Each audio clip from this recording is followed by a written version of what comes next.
Some lives are measured in heartbeats, but Gracia Wells had learned to count hers in the lives she saved. Which made it cruelly ironic that the one life she was about to save would make her wish she'd never been born with healing hands at all. They say every doctor takes an oath to do no harm. As it turned out, Gracia's oath would do the greatest harm of all, not to her patient, but to everything she'd spent a lifetime protecting. It begins on a night when rain hammered against the windows of the isolated clinic where Gracia had hidden herself from the world. The files on her desk told stories of patients she'd never see again, lives saved in secret, because her hands were too dangerous to practice openly anymore. For 3 years, the medical board had said, "You're suspended pending investigation." Eyes cold with judgment, one mistake, Dr. Wells, and a child died. Gracia had learned to live with the guilt. The truth didn't matter when the verdict was already written. Even if she'd been cleared tomorrow, the stain would never wash away. More likely, she'd spend the rest of her life in this converted barn 20 miles from civilization, treating whoever was desperate enough to find her. The wind picked up, sharp enough to rattle the ancient shutters. The storm the Weather Service had warned about was coming faster than expected. If anyone needed help tonight, they'd have to wait until morning. But a sound cut through the howling wind, an engine dying, then silence. Gracia froze, listening. There it was again. The unmistakable crash of metal against the wooden fence posts outside, then nothing but storm. Setting her coffee down, Gracia grabbed her emergency kit and pushed through the door into the deluge. 50 feet from her clinic, she found it. A black SUV, crumpled against her property line, driver's door hanging open. Even through the rain, she could see the blood streaking down the leather seat. Shifter, her instincts whispered. Had to be. The metallic scent of something other mixed with copper in the air, that supernatural signature she'd learned to recognize during her residency at Cross Memorial, the only hospital in the state that treated supernatural patients. "Oh God," she whispered, racing toward the wreckage. "Can you hear me?" The figure slumped across the steering wheel, stirred. Male, powerfully built, even unconscious. Blood soaked through an expensive suit, but it was the wound across his torso that made her breath catch. Silver burns, deep and infected. The flesh around them had turned black, spreading like poison through his system.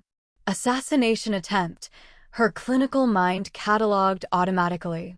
Professional hit. Silver-laced blades or bullets. This man had fought his way here. How far, she couldn't guess, only to crash within sight of help. How long had he been bleeding out? Gracia looked up at the sky. The rain was coming harder now, the wind violent. In another hour, maybe less, the road would flood completely. The bridge would be impassable. Even if she called for emergency services, which she couldn't, not without exposing both of them, no one could reach them. She looked back at the man, at his sharp features twisted in pain. Alpha, something whispered in her hindbrain. Dangerous. Powerful. Wrong. Every instinct she possessed screamed at her to walk away. But he'd made it this far. Had survived what should have killed him 3 times over. Had fought through agony she couldn't imagine to reach. What? Safety? Her? She didn't know. But she knew this. She had spent 3 years atoning for one death, hiding from a mistake that would haunt her forever. And she was going to let another person die? Absolutely not, Gracia muttered. She left the SUV door open and grabbed him under the arms. He was massive, had to weigh 200 pounds, maybe more. Pure muscle and supernatural density. But 3 years of rebuilding her life alone, of chopping her own wood and hauling equipment up the clinic stairs, had made her stronger than she looked. Bracing her legs, she worked her arms beneath his shoulders and pulled. The man groaned. "I'm sorry," she gasped. "I'm so sorry, but we have to move." She got him halfway up, his weight pressing down like gravity itself. Her knees nearly buckled. The clinic loomed ahead, impossibly far in the storm. One step, then another. The rain tore at her scrubs, sent mud sliding beneath her boots. Her legs screamed, her back burned. The man was dead weight against her, his blood, too much blood, soaking through her clothes. I can't do this, she thought as she stumbled on the porch steps. He's too heavy. It's too far. But this man had made it so much farther. Had survived an assassination, driven himself God knows how many miles, wounded and dying, trying to reach help. Had refused to give up even when his body was shutting down. She owed him this. She owed herself this. One more chance to save someone. One more chance to prove her hands could heal instead of destroy. Gracia gritted her teeth and dragged him through the door. Chapter 1. The Oath and the Injury. Gracia kicked the clinic door shut behind her, the man's weight nearly pulling her down as she stumbled toward the examination table. Rain and blood dripped across her carefully maintained floors. Her breath came in ragged gasps. Her arms shaking with exertion, his blood, so much blood, staining everything. Gracia. The voice in her head was her mentor's, from 10 years ago. The first rule of trauma, control the bleeding or nothing else matters. She lowered him onto the table as gently as she could. His head lolled to the side. Deathly pale beneath the blood, lips already turning blue. Stay with me, she commanded, though he was far beyond hearing. Don't you dare die on my table. The clinic suddenly felt too small. Every shadow pressed in. This wasn't like treating the locals with their mundane injuries. This was an alpha. She was certain now. The supernatural energy radiating off him, even unconscious, made her skin prickle. But she was out of options. And apparently, so was he. Gracia's hands moved on autopilot, scissors cutting away the blood-soaked suit, revealing the devastation beneath. 3 silver-laced wounds across his torso, one dangerously close to his heart. The blackened flesh spread like spider webs beneath his skin, the poison already deep in his system.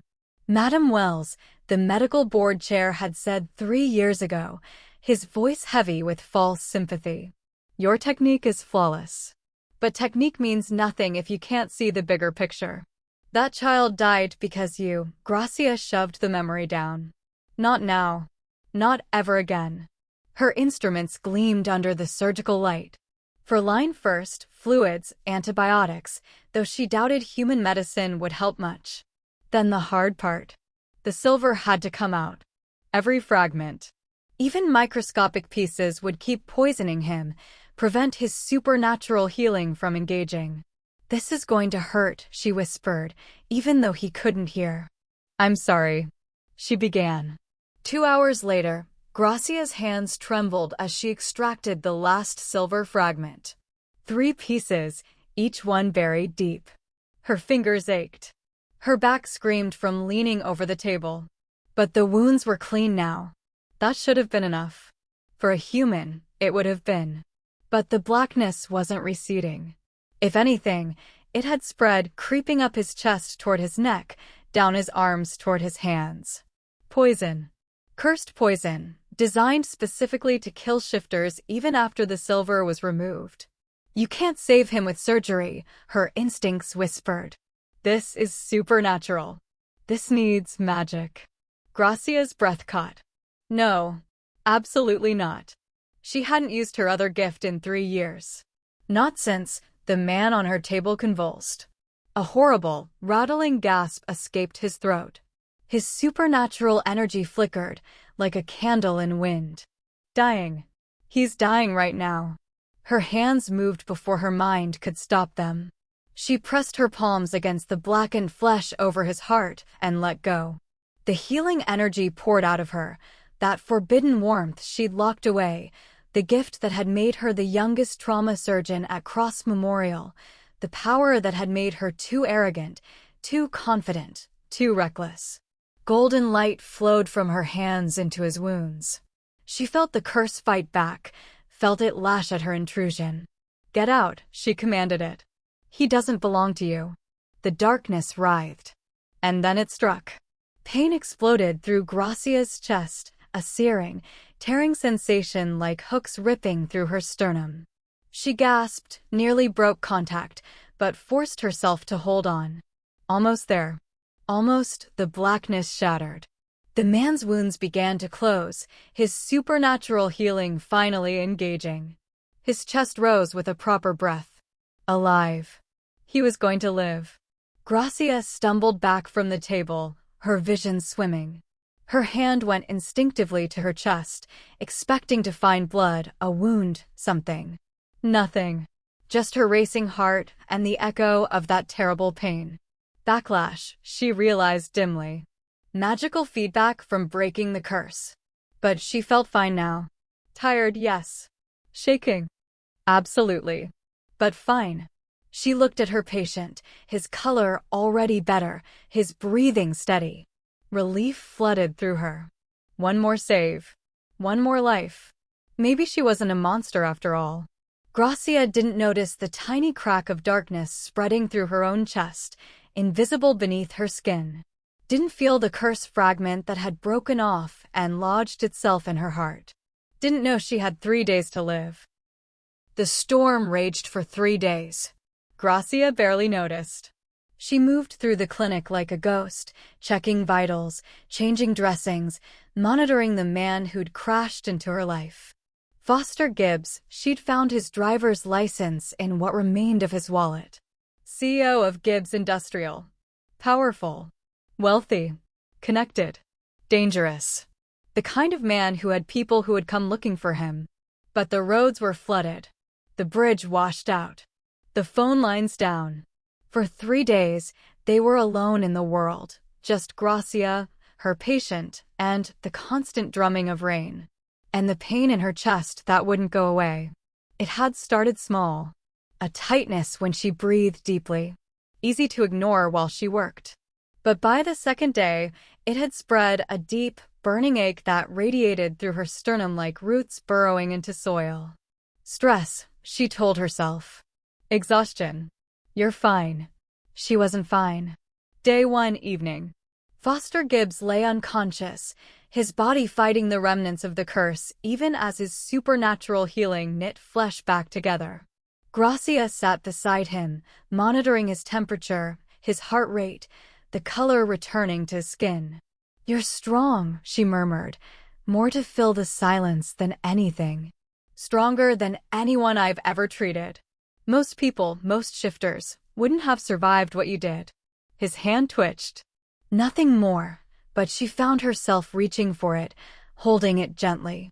I don't know why you were targeted, she continued softly. I don't know what you did or who you angered. But you fought like hell to survive. That counts for something. The rain answered her. His breathing, steady and deep. Gracia looked at his face, sharp features, a strong jaw, the kind of masculine beauty that belonged on magazine covers, not bleeding out in isolated clinics. Scars traced along his collarbone, disappearing under the bandages. Old wounds. A warrior's history written in flesh. Who are you, Foster Gibbs? She whispered. His fingers tightened slightly around hers. He can hear me, she realized with a start. Somewhere in there, he's listening. Day 2 midnight. The pain in Gracia's chest woke her from the chair where she'd dozed off. She gasped, clutching at her sternum, feeling like her ribcage was being slowly crushed. What is this? She stumbled to the bathroom, lifted her shirt, examined her chest in the mirror. Nothing visible. No marks, no bruising, no wound. But when she pressed her fingers against her breastbone, she felt it, something wrong beneath her skin. A coldness that didn't belong. A darkness that pulsed with her heartbeat. No, it can't be, a sound from the examination room. A low groan. Gracia forced herself away from the mirror, forced herself to focus. Her patient needed her. Whatever was happening to her would have to wait. She found Foster thrashing weakly, his body burning with fever. The healing process, his supernatural metabolism was working overtime, generating massive heat as it repaired the damage. Shoo, Gracia soothed, pressing a cool cloth to his forehead. You're safe. You're going to be okay. She spent the next 2 hours keeping his temperature down, whispering reassurances, her own pain a constant backdrop she learned to breathe through. I had a patient once, she told him as dawn approached, her voice barely audible over the rain. A little girl, 8 years old, came in after a car accident. I was so sure I could save her, so confident in my abilities. Her hands trembled as she wrung out the cloth. I used my gift, the healing magic I'm not supposed to have, that I never told anyone about. I thought I was being careful, thought I had control. But I pushed too hard, too fast. Her body couldn't handle the accelerated healing. Her heart. Gracia's voice cracked. She died on my table. And I couldn't bring her back. No amount of magic or medicine could fix what I'd broken. Foster's hand found hers in the darkness. His grip was weak but deliberate. He's listening. He understands. That's why I'm here, she whispered. That's why I can't practice anymore. That's why saving you might be the last good thing I ever do. She didn't know why she was confessing to an unconscious man. Maybe because he couldn't judge her. Maybe because she needed to say it out loud. Or maybe because she could feel, with growing certainty, that she was running out of time to tell anyone. Day 3, morning.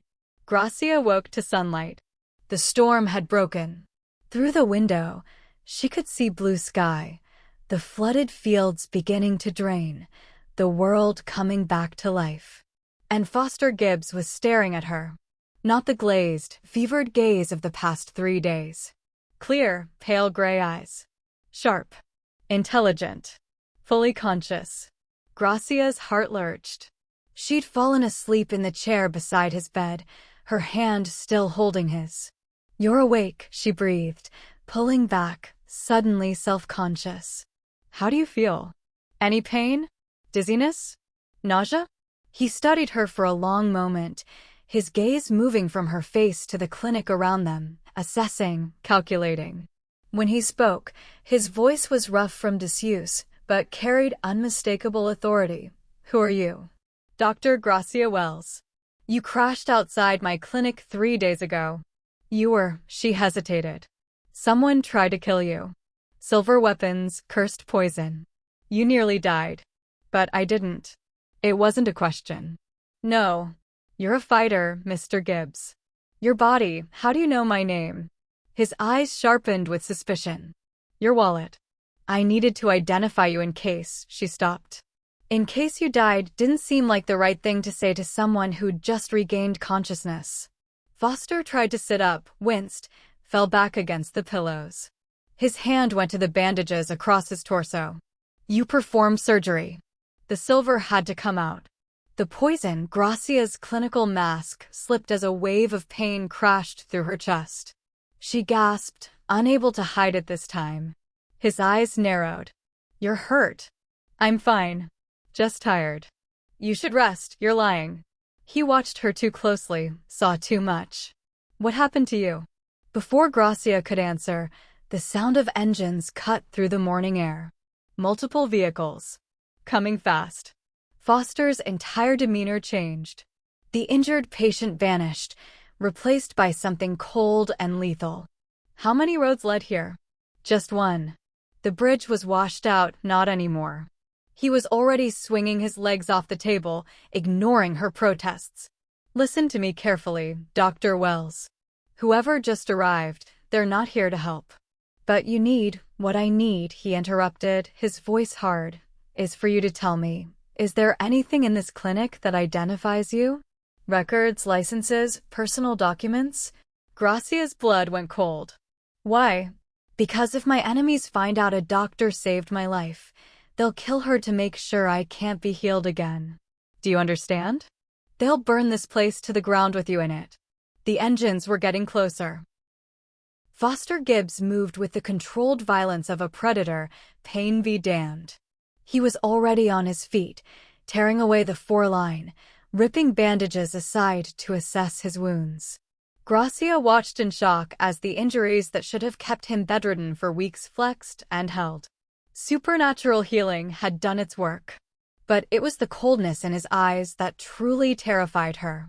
This wasn't the fevered patient she'd nursed for 3 days. This was something else entirely. An alpha in his element. "Answer me," he commanded. "Personal records." "Where?" The filing cabinet. Locked. But Foster, you can't just. He was already moving, smashing the cabinet lock with a single strike. Pulling files. Her medical license, her certifications, the suspension notice from the medical board. He scanned them rapidly, his expression darkening. Disgraced doctor hiding in the woods, he muttered. That works. They'll assume you're nobody important. I'm standing right here, your deed records. This property, is it in your name? Yes, but family?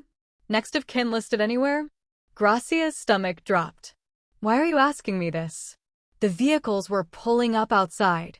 Doors slamming. Male voices, coordinated and professional. Foster's hand shot out, gripping her wrist with surprising gentleness despite the urgency. Because in about 30 seconds, men are going to walk through that door. They'll see me alive and healed. They'll want to know who saved me. And I need to decide, Mr. Gibbs.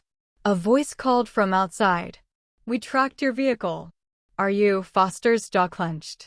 He looked at Gracia, really looked at her, and something flickered in those cold gray eyes. The woman who spent 3 days saving my life deserves better than this.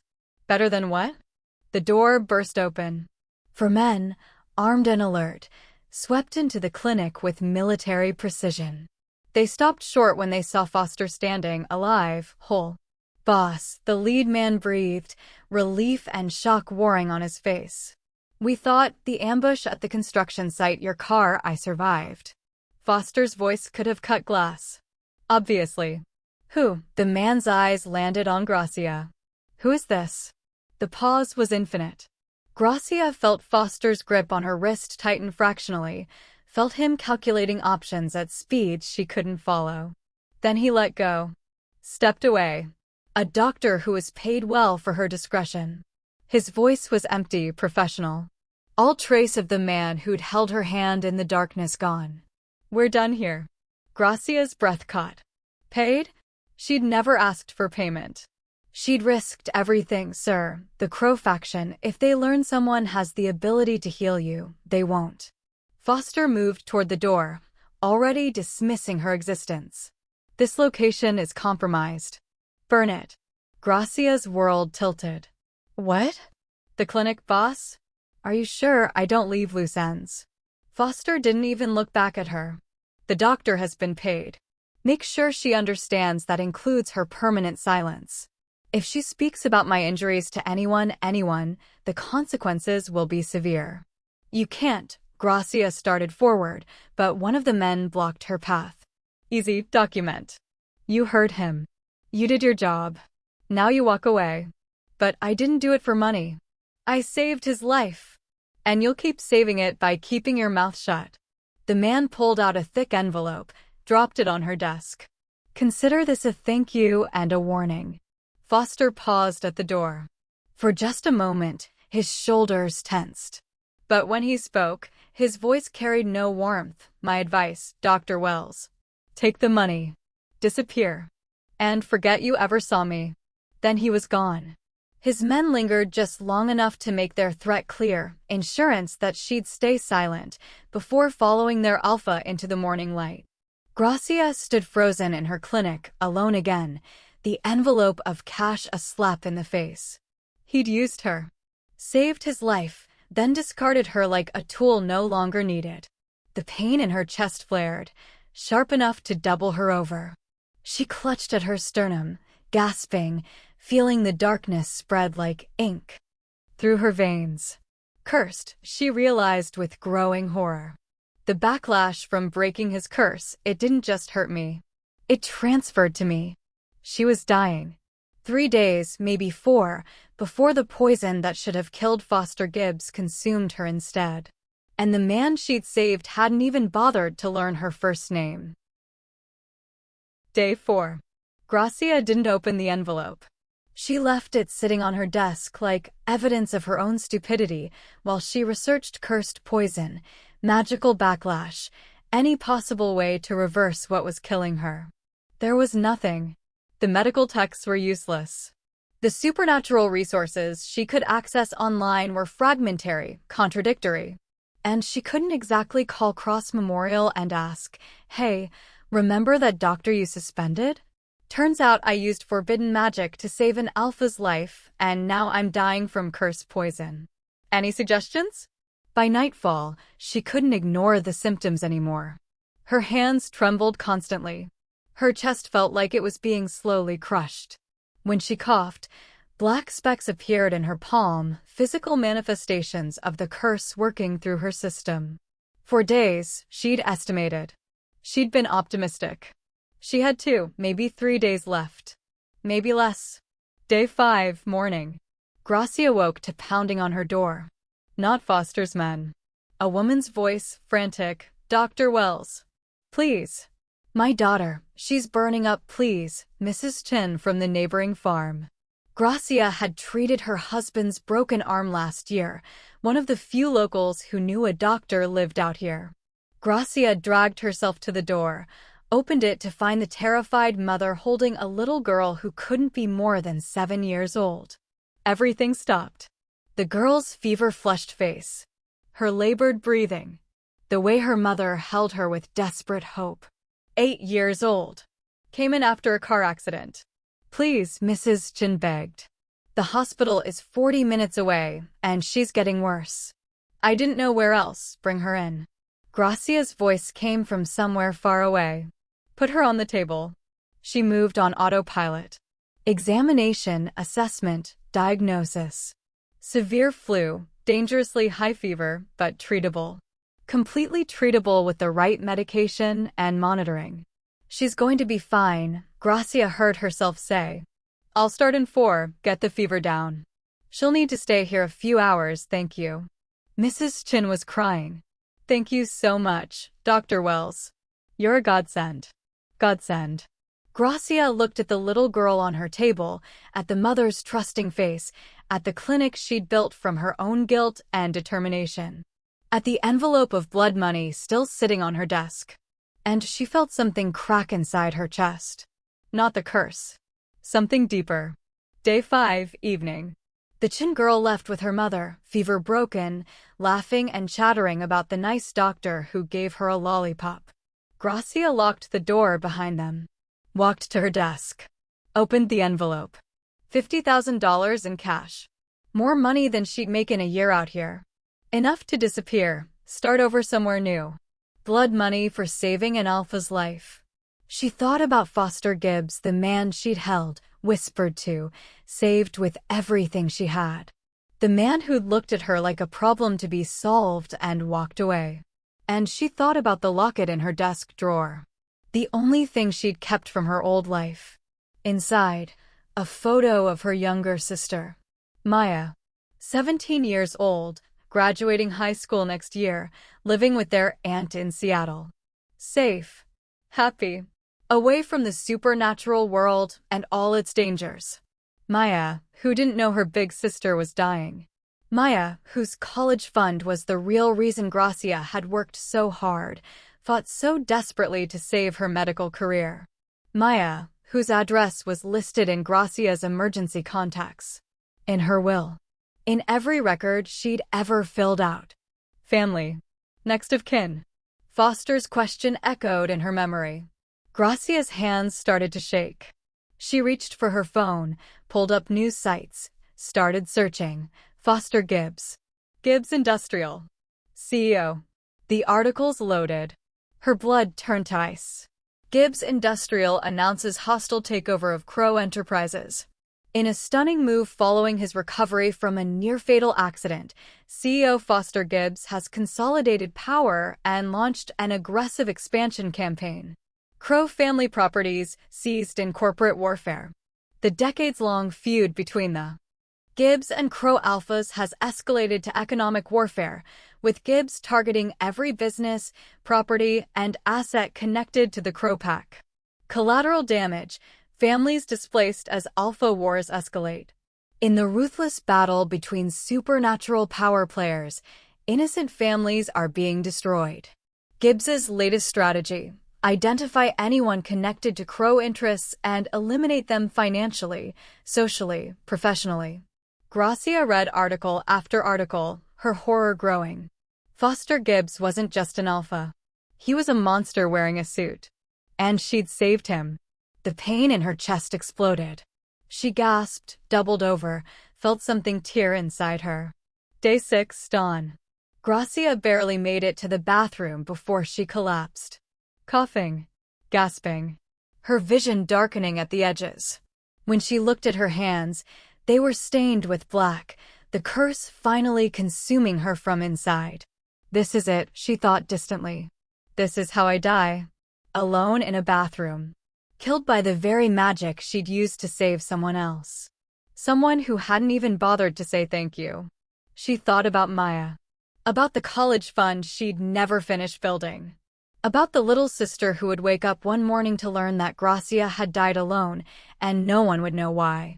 I'm sorry, she wanted to say. I'm sorry I wasn't there. I'm sorry I failed again. But there was no one to hear. The pounding on her door came at noon. Gracia was barely conscious, sprawled on the bathroom floor, her chest full of darkness. Dr. Wells. Male voices. Foster's men. Open up. She couldn't have answered if she wanted to. The door splintered. Footsteps. Shouting. Found her. Get the boss. She's dying. Strong hands lifted her. Gracia's eyes fluttered open, saw Foster Gibbs's face above her, those cold gray eyes finally showing something other than calculation. Shock. What did you do? He demanded. She tried to laugh. It came out as a weak cough, black specks on her lips. Saved you. The curse, understanding, crashed across his features. The backlash. You took the curse. Didn't? No. Each word was agony. Didn't mean to. We can fix this. There has to be a way, no. She found his wrist, gripped it with what little strength remained. Listen. My sister. Maya Wells. Seattle. She's 17. She's everything. And your war, if anyone connects her to me. Foster's face went blank. What are you talking about? Your enemies. Gracia's vision was fading. If they think I matter to you, they'll go after her. To hurt you. You have to protect her. Promise me. Something flickered in his eyes. I promise. I'll make sure she's safe. Gracia wanted to believe him. Wanted to trust that the man she'd saved would honor her dying request. But the envelope of cash on her desk whispered otherwise. She'd seen his articles. Seen what he did to people who stood between him and power. Liar, she whispered. And died. 1 week later. Maya Wells walked out of Roosevelt High School, laughing with her friends, backpack slung over one shoulder. 17 and bright-eyed, dreaming about college applications and prom dresses and all the ordinary magic of being young and safe. She didn't notice the black SUV parked across the street. Didn't see Foster Gibbs watching her through tinted windows, his expression unreadable. In his hand, Gracia's locket. The photo of Maya inside, worn from being carried close to a dying woman's heart. Is that her, sir? His driver asked quietly. Yes. And your orders? Foster studied the teenage girl who was Gracia Wells's entire world. The sister she'd worked herself to exhaustion for. The reason she'd hidden in the woods, accepting disgrace and isolation, just to build a college fund one patient at a time. The person she'd used her dying breath to beg him to protect. He thought about the doctor who'd saved his life. Who'd held his hand through fevered dreams. Who'd sacrificed everything, including her own life, to heal him. Who'd called him a liar with her last word. She hadn't been wrong. Sir? His driver prompted. Foster closed the locket. Made his decision. Pull her file from the high school database. Find out where she's applied for college. MIT looks like. Ambitious. And? Make sure her applications are flagged. Rejected. All of them. The driver's eyes widened. Boss? Gracia Wells saved my life. Which means Maya Wells's existence is now known to the Crow faction and every other enemy I have. They'll use her to try to get to me to find leverage. Foster's voice was clinical, empty. But if she's nobody, if she's just another rejected applicant who ends up working retail instead of going to college, she becomes invisible again. Useless. That's actually smart. It's survival. Foster opened the car door. Also, find out what college fund Gracia had saved. Whatever the amount, drain it. Make it look like bank error, identity theft, whatever. Make sure every dream Gracia built for her sister is destroyed.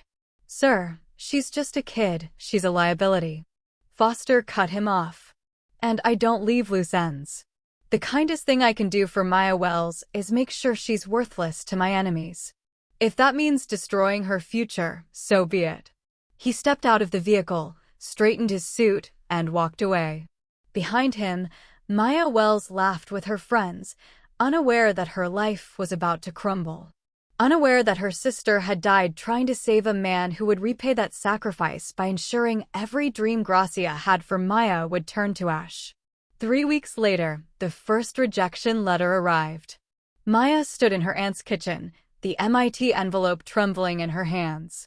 We regret to inform you. She'd been so sure. Her grades were perfect. Her test scores exceptional. Her essays, she'd poured her heart into those essays, written about losing her sister, about wanting to honor Gracia's memory by becoming a doctor too. But MIT said no. Then Stanford said no. Then Harvard, Columbia, Johns Hopkins, every single school she'd applied to. All rejections. No explanations. Just closed doors, one after another. That same week, the bank called. The college fund Gracia had built over 3 years of exhausting work, gone.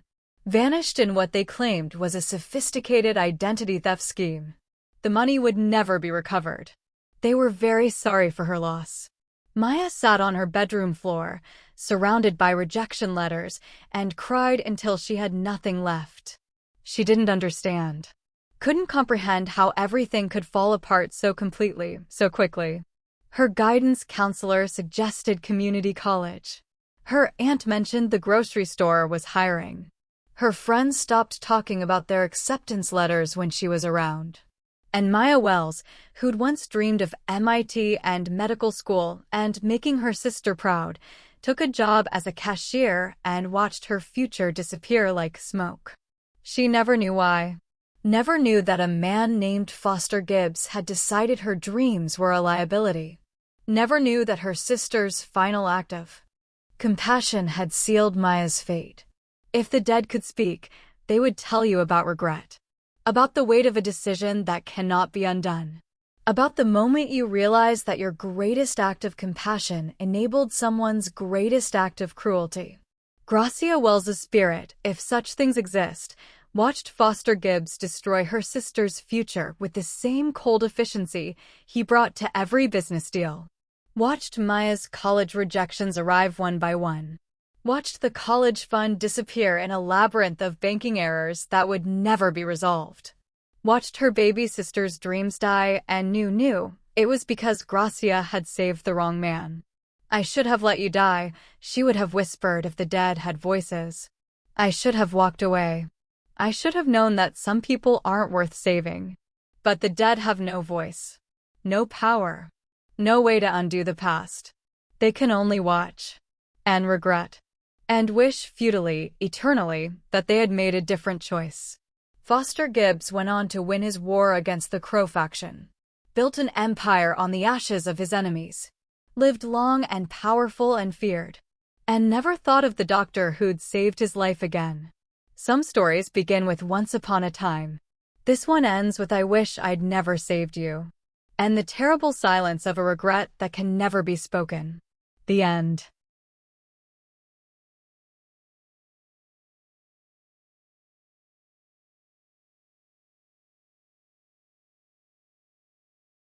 Thank you for watching. Kindly like, follow, and stay tuned for more beautiful story.